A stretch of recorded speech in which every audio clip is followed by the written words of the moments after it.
Diane slapped the yellow violation notice onto my windshield before my engine stopped ticking.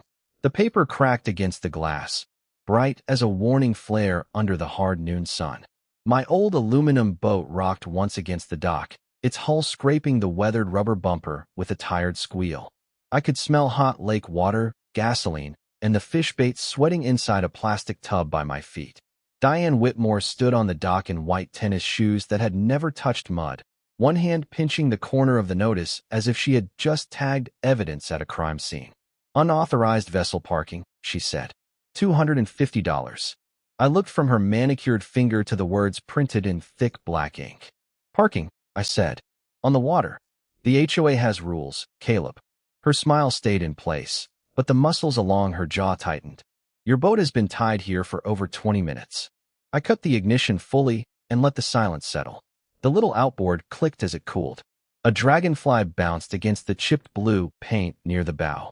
This boat had belonged to my father before it belonged to me. The seats were split. The steering wheel was sun-faded gray. There was an old dent near the stern from the day Dad misjudged the trailer ramp and laughed so hard he nearly dropped his coffee into the lake. Diane had walked past that boat 100 times. She knew exactly whose it was. "I was unloading tackle," I told her. "At my dock. This is a shared recreational shoreline," she said, reading from a laminated card clipped to her clipboard.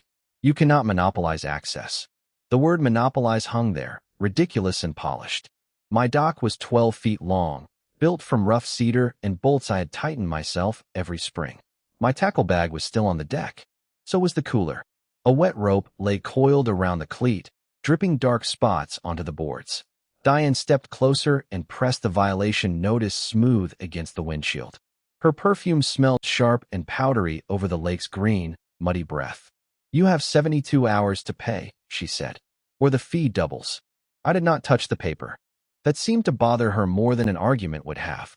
She adjusted her sunglasses and glanced past me toward the water, where two retirees in a pontoon boat drifted near the reeds with their fishing lines out. They had stopped talking.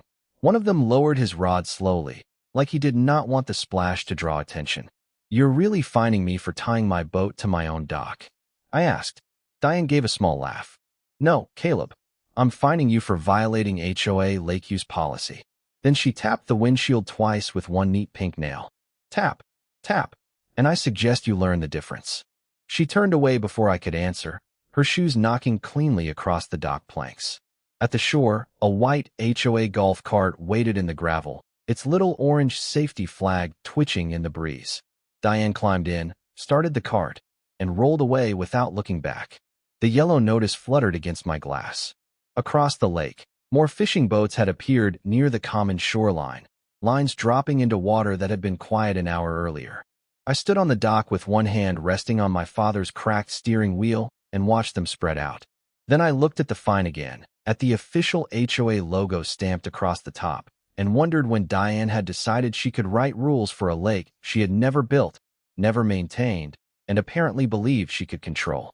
The lake had gone silver under the late afternoon sun when the first golf cart came rattling down the gravel lane.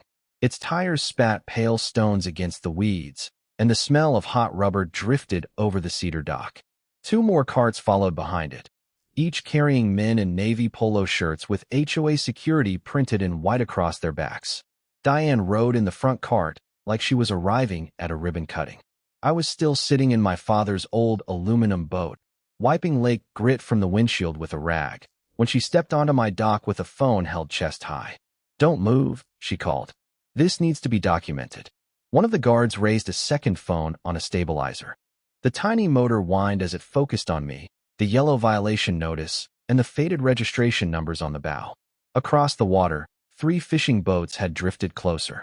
I could hear tackle boxes snapping open, the soft ping of a sinker hitting aluminum, and somebody whispering, "Is that the guy they fined?" Diane stopped at the edge of the dock, careful not to scuff her cream-colored shoes on the weathered boards. "For the record," she said into her camera, "this resident has refused to comply with the Willow Cove lake use policy." Her voice carried cleanly over the water. "He has been warned about unauthorized vessel parking and is continuing to occupy a community recreation area." I looked down at the rope tied around my cleat. It was old nylon, stiff with sun and lake water. My father had tied that same rope 100 times, usually with a coffee thermos in one hand and a tackle box under his arm. Diane pointed at it, as if it were contraband. "You see that?" she told the camera. "That is exactly the behavior we are trying to stop." A man in a bass boat near the shoreline lifted his phone and started filming too. Then another did. The lake filled with little black rectangles held over steering wheels and rod holders. My face was burning under the sun, but I kept both hands flat on the cracked aluminum console. Diane wanted shouting. She wanted a clip she could send around the neighborhood with a caption about an unruly homeowner refusing HOA authority. Instead, I reached into the boat, picked up the yellow notice, and held it toward the guard's camera so the $250 amount filled the frame. "Make sure you get the date," I said. The guard blinked. Diane's smile tightened at the corners. "You don't get to direct this documentation." "No," I said, folding the notice once along its crease. "But I get to keep it." That was the first thing I had done all afternoon that made the watching boats go quiet. Diane stepped closer, her perfume sharp against the warm smell of cedar and gasoline. "You are making this worse for yourself, Caleb." Behind her, one of the guards walked the dock with his phone aimed low, filming the cleats, the rope, the old boat, every inch of wood that had been under my boots since I was a boy. Diane turned toward the fishermen gathered near the common shoreline and lifted her voice again. "This is why we need clear rules. Families pay for access. Families expect order." A fisherman in a red cap called back, "We paid for our fishing passes." Diane gave him a bright, practiced nod.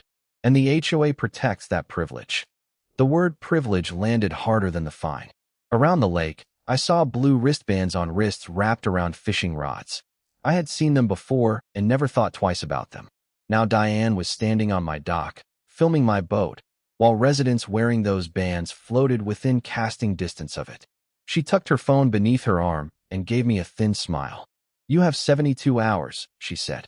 "After that, we handle this formally." The carts rolled away in a haze of dust and exhaust, leaving the dock suddenly still. Across the water, the fishermen kept casting, but every line now seemed to carry the same question: who exactly had been charging them to fish here? The blue wristbands flashed every time a fisherman lifted his hand to cast, bright as strips of painter's tape against the dark water. Outboard motors muttered in the distance. The dock boards were still warm beneath my boots, smelling of sun-baked cedar, lake mud, and the faint gasoline breath from my old aluminum boat. I untied the fine from my windshield, folded it once, and walked down the shoreline toward the man in the red cap. He had drifted near the cattails with a little boy beside him, both of them holding rods that bent slightly in the afternoon breeze. "That pass you mentioned," I said. "Who sold it to you?" The man glanced toward the road where Diane's golf cart had disappeared. Then he looked at the blue band around his wrist.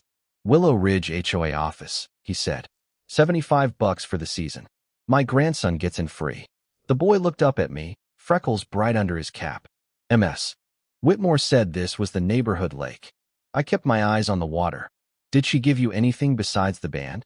The man reached into a plastic tackle box and pulled out a damp, white envelope. Inside was a printed receipt, curled at the corners from humidity.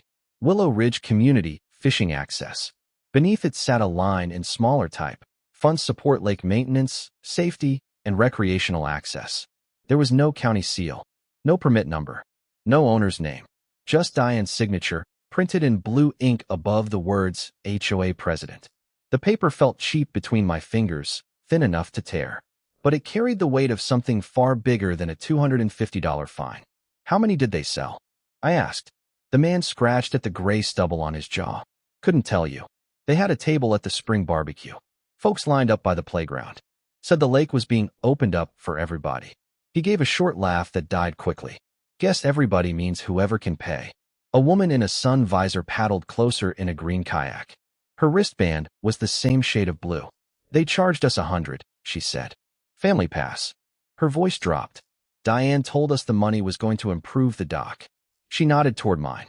The old cedar boards creaked under my weight.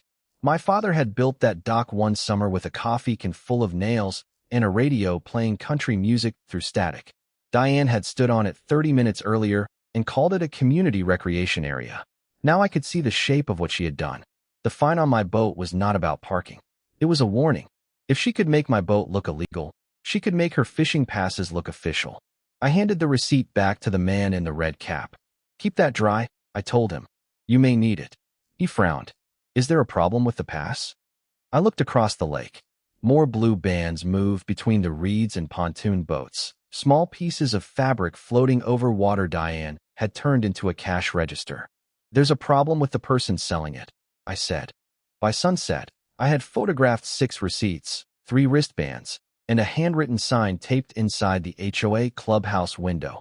Fishing access available at front desk. Diane's name sat at the bottom in the same hard blue ink. When I returned to my dock, the fine was still under my wiper, fluttering in the evening wind.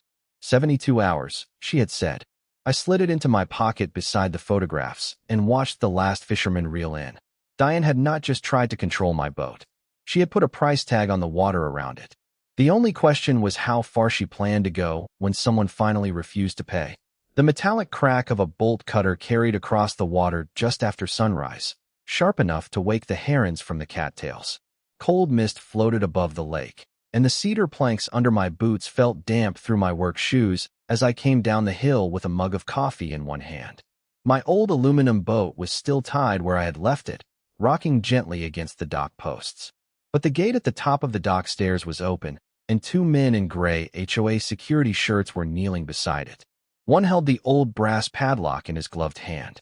The other was fastening a bright new steel lock through the latch.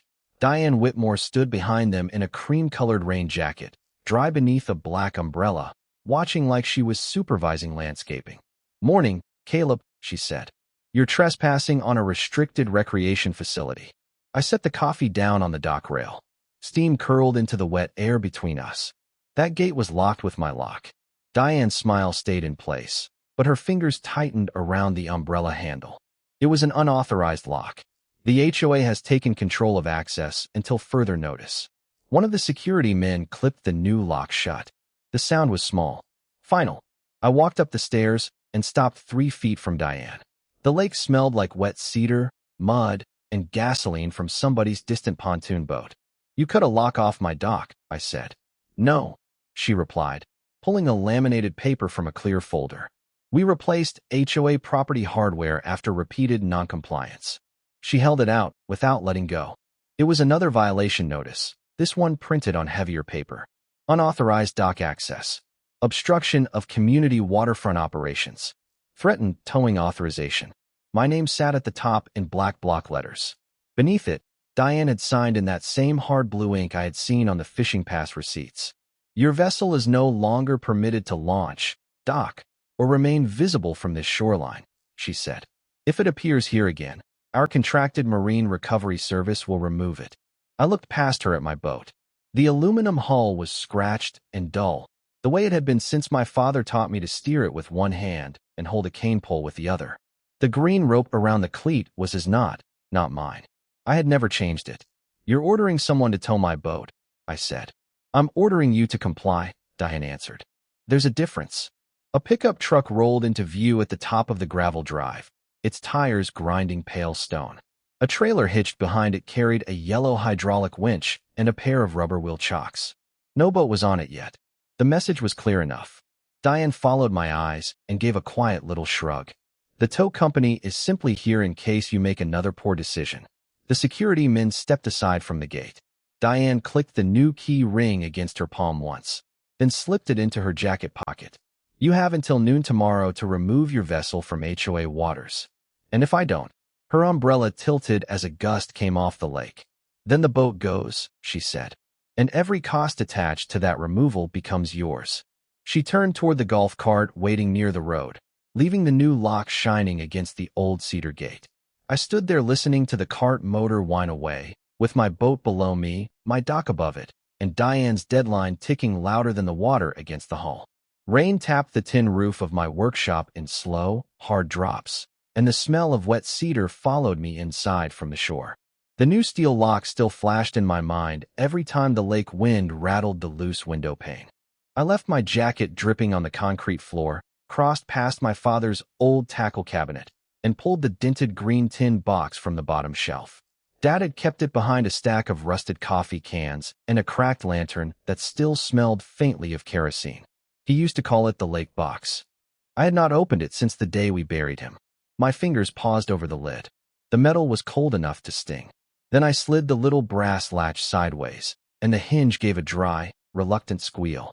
Inside were folded survey maps, a roll of blueprints tied with faded twine, and a thick envelope marked in my father's block handwriting. Caleb, if anyone ever tells you the water isn't OURS. I sat on the workbench stool while rain hammered the roof above me. The first paper was a county deed dated 1968, signed by my grandfather and stamped with a raised county seal. It did not describe a backyard lot or a strip of shoreline. It described the entire 43-acre lake parcel, the lake bed beneath it, the cedar dock on the north bank, and the narrow access lane running from County Road 14 to the only launch point. My name was listed as successor owner through the family trust. The next page was an easement map. A thick red line circled the water. Every HOA home sat outside it. The neighborhood had walking paths nearby, picnic benches on its own common lot, and a view of the lake. That was all. No fishing rights. No launch rights. No authority to issue permits, collect fees, replace locks, or order a tow truck onto my land. I spread the documents across the bench until the old wood disappeared beneath survey lines and legal descriptions. My father's handwriting covered the margins in blue ink. Dock is private. Lake bottom included. Gate controls access. On the final page, he had underlined one sentence twice. Any recreational use requires written permission from the owner. Outside, thunder rolled low over the water.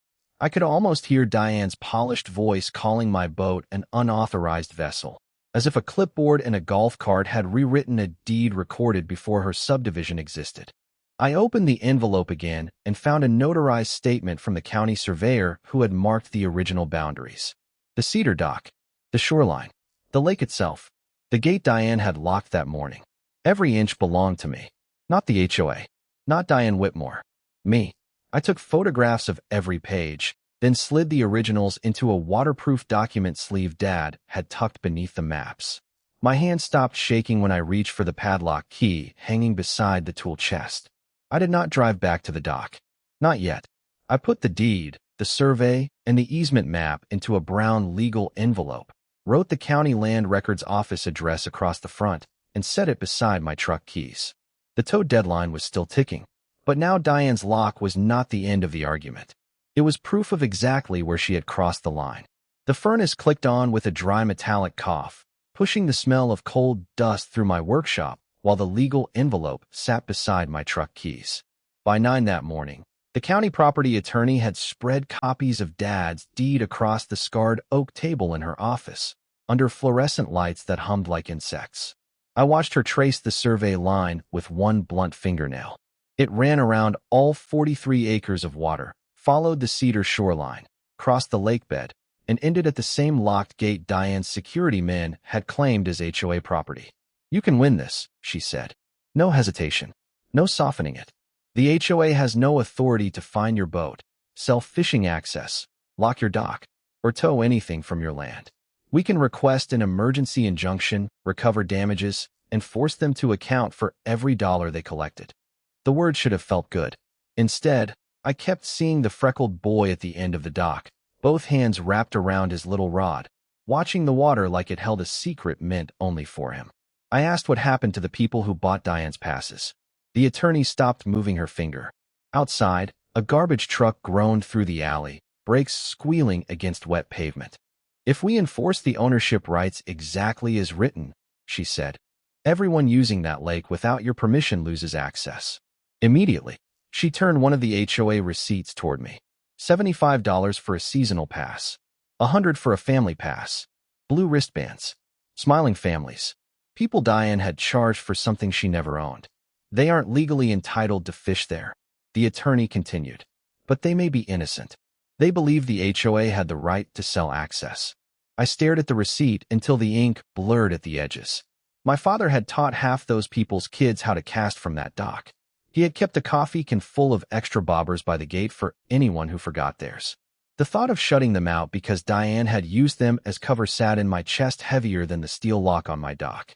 Can I stop Diane without punishing all of them? I asked.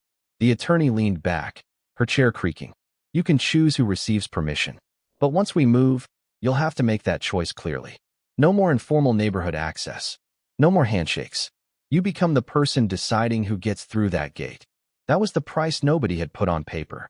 Winning back my lake meant taking responsibility for every family standing on its bank. I signed the representation agreement anyway, the pen scratching loud in the quiet office. Then I slid the fishing pass receipts across the table beside the deed. I don't want the people who trusted her treated like thieves, I said. But Diane doesn't get to hide behind them anymore. The attorney gathered the papers into a neat stack and looked at the clock. Then we need to act before she turns this into a public event. My phone vibrated against the desk. A new HOA email filled the screen, bright blue letters over a photograph of my lake. Whitmore Shores Community Fishing Tournament, Saturday. Sponsors, prizes, food trucks, open registration. Diane had invited the whole subdivision onto the water she had already stolen. By sunrise, the access lanes smelled like diesel exhaust, wet grass, and fryer oil. Headlights crawled through the low fog in a steady line, bouncing off the rusted mailbox at the county road. Caleb stood behind the locked launch gate with his father's old aluminum boat visible through the cedar slats, its dull hull beaded with cold rain. The first pickup rolled past the "No trespassing" sign without slowing. Behind it came two passenger vans, a food truck with a generator rattling in the bed, and a white box truck carrying folding tables and plastic sponsor banners. Bright letters flapped against the mist. Whitmore Shores Community Fishing Tournament. Diane had not sent a request. She had sent an invitation. Families climbed out wearing blue wristbands, hauling tackle boxes, coolers, and lawn chairs. Kids in rubber boots ran toward the bank, their voices sharp over the hum of portable generators. A man backed a trailer down the lane, tires chewing deep black ruts into the soaked gravel my father used to rake smooth every spring. I stepped into the road and held up one hand. This lane is private property. The driver cracked his window. Coffee steam and cigarette smoke spilled from the cab. HOA said this is the community launch. He pointed at a printed email taped to his dashboard. Diane's name sat at the bottom in bold black letters, beneath a promise of prizes, sponsor gifts, and full neighborhood lake access. I took a picture of the screen, then photographed his truck crossing the survey marker buried beside the ditch. He drove on anyway.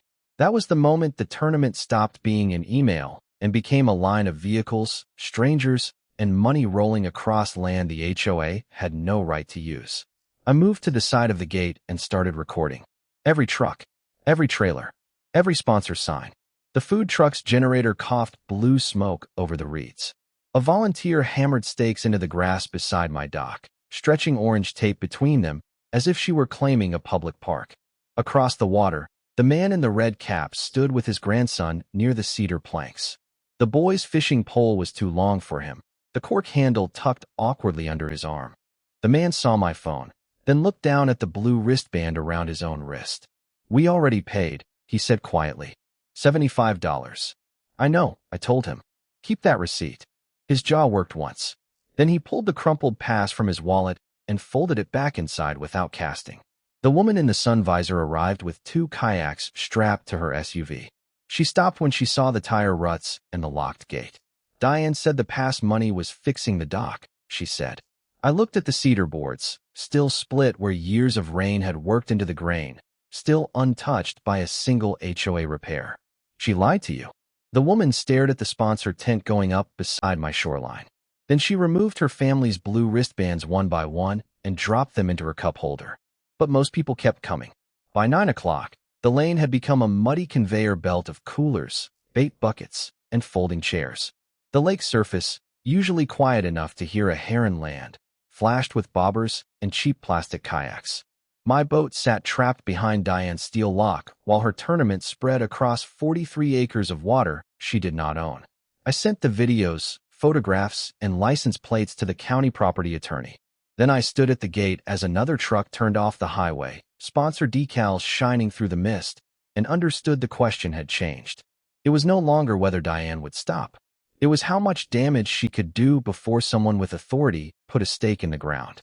Rain tapped the corrugated roof of my workshop in hard, cold bursts while the printer fed out copies of the deed, survey, easement map, and every photograph I had taken that morning.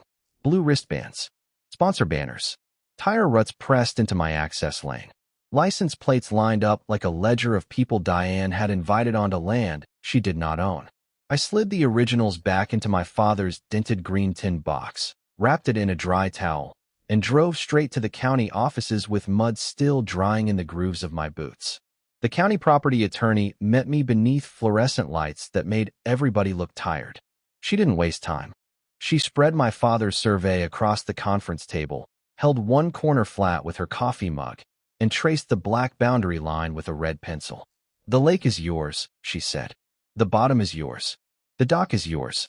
This lane is yours. And that gate they locked is yours." Then she opened the email Diane had sent to the neighborhood, the one advertising the tournament as a public HOA event, and her jaw tightened. Within an hour, the attorney had sent an emergency request to the county survey office and called for a boundary inspection. Caleb was no longer standing alone at a locked gate with a stack of old papers. By late afternoon, a white county truck rolled down my lane, its tires crunching over loose gravel and broken bait cups. A surveyor in a yellow rain shell stepped out carrying a tripod, a metal detector, and a bundle of orange-topped stakes. The tournament was winding down, but the lake still smelled like minnows, wet nylon, and gasoline from outboard motors. People watched from folding chairs as he set up his instrument beside the HOA's polished wooden sign. The sign stood at the entrance like it had always owned the view. Willow Creek Lake Recreation Area, painted in gold letters beneath the HOA seal. My phone buzzed in my pocket. The county attorney had Diane on speaker from the HOA office. Her voice came through thin and sharp, carrying a little laugh at the end of every sentence. "This is ridiculous," she said. "That lake has served this community for years. We maintain it. We organize events. Caleb is trying to punish families because he doesn't like rules." The surveyor did not look up. He swept the metal detector through the soaked grass. It chirped once. Then again. He knelt, brushed aside a mat of pine needles, and uncovered the old brass survey pin my father had told me about when I was a kid. He checked the coordinates twice, sighted through the instrument, and walked 27 feet toward Diane's sign. Every footstep made a soft sucking sound in the mud. The man in the red cap stood near his truck with his grandson, both of them silent. The woman in the sun visor had her family's wristbands looped around 2 fingers like something dirty she wanted to throw away. The surveyor stopped directly beneath the HOA sign, lifted a steel stake, and drove it into the ground with 3 clean hammer blows. Clang, clang, clang. The orange cap trembled under the sign's shadow. "County boundary marker," he said. "Private property begins here." For the first time, Diane said nothing. Only the faint crackle of the speaker remained. The attorney spoke into her phone, calm enough to make the silence heavier. "Ms. Whitmore, your association has been notified that it has no authority to issue boating violations, sell fishing access, control the dock, or hold events beyond this line." The surveyor planted 2 more stakes along the lane, each one cutting a bright orange path through the gray evening. Diane finally found her voice. "You can't shut out an entire neighborhood." I looked at the locked launch gate, at my aluminum boat sitting beyond it, and at the stake beneath her sign. "I haven't decided who gets shut out," I said. "But you're done deciding who gets invited." The meeting room smelled like burnt coffee, wet coats, and the old carpet that had absorbed 20 years of HOA arguments. Fluorescent lights buzzed above a packed row of folding chairs while rain ticked against the courthouse windows. I carried my father's original deed in a clear document sleeve, the paper yellow at the edges but dry and sharp beneath my fingers. Diane wasn't there. Her voice came through the county attorney's speakerphone from somewhere behind a locked office door, thin and angry. "This lake has served our community for decades," she said. "Mr. Caleb is trying to punish families." The man in the red cap stood near the back with his grandson beside him, both of them silent. The freckled boy held a fishing bobber in one fist. The woman in the sun visor sat with her family wristbands curled in her palm like little strips of accusation. I set the HOA fine on the table first. The paper Diane had slapped onto my boat's windshield was still stained with lake spray. Then I laid the original deed beside it, followed by the survey map, the access lane records, and copies of the tournament invitations Diane's office had sent out. The county property attorney adjusted her glasses and spoke clearly enough for every chair in that room to hear. The 43-acre lake, lakebed, cedar dock, launch gate, and sole access lane are Caleb's private property. The HOA has no authority to fine his boat, tow it, sell fishing access, or represent the lake as community property. A low murmur rolled across the room. Diane's speaker crackled. Those documents don't change what residents were promised. No, I said, looking at the fine. They show who made promises she had no right to sell. I picked up the violation notice, held it beside the deed, and tore it straight down the middle. The sound was small. It cut through the room anyway. The man in the red cap stepped forward. His boots left dark rain prints on the tile. I paid $75, he said. Thought it went to dock repairs. The woman in the visor stood next. Her wristbands clicked softly as she dropped them onto the table. My kids wore these all weekend, she said. She told us we were protecting community water. The county attorney placed copies of the HOA's past ledger beside the invitations. Tournament fees, sponsor checks, fishing pass payments. None of it had gone toward the dock. None of it had gone to the county. It had all been collected under Diane's claim that the lake belonged to everyone. The board members stopped looking at the speakerphone and started looking at one another. Then the woman in the visor faced them. "Remove her," she said. No shouting followed. Just hands rising, one after another, under cold white lights. Diane talked over the vote until the county attorney muted the speaker. Her voice disappeared with a soft electronic click. I could have locked the launch gate and walked away from every one of them. The deed gave me that right. My father had taught neighborhood kids to fish from that cedar dock, and I still remembered the smell of worm dirt on their hands and the way he kept spare life jackets hanging from the rail. But Diane had turned welcome into a product. So I read the new access rule into the record. No HOA member would fish, launch, dock, or enter the lake under HOA authority again. The association itself was banned from the water permanently. The exception was simple. Any family that returned Diane's passes, provided the truth about what they had seen, and accepted a free personal permit from me could fish from the cedar dock on set days. No fee, no HOA badge, no lie attached. The freckled boy looked up at his grandfather. "Does that mean we can still fish?" The man in the red cap nodded toward me, waiting. I looked at the boy's bobber, then at my father's name pressed into the deed. "It means you fish honest," I said. 2 weeks later, the old brass lock came off my launch gate. A county ranger climbed into my aluminum boat while morning fog drifted low over the water, and the same boat Diane had tried to find became the one that carried law enforcement across the lake she tried to sell. Diane lost her chair, her fishing scheme, and the right to speak for water that had never belonged to her.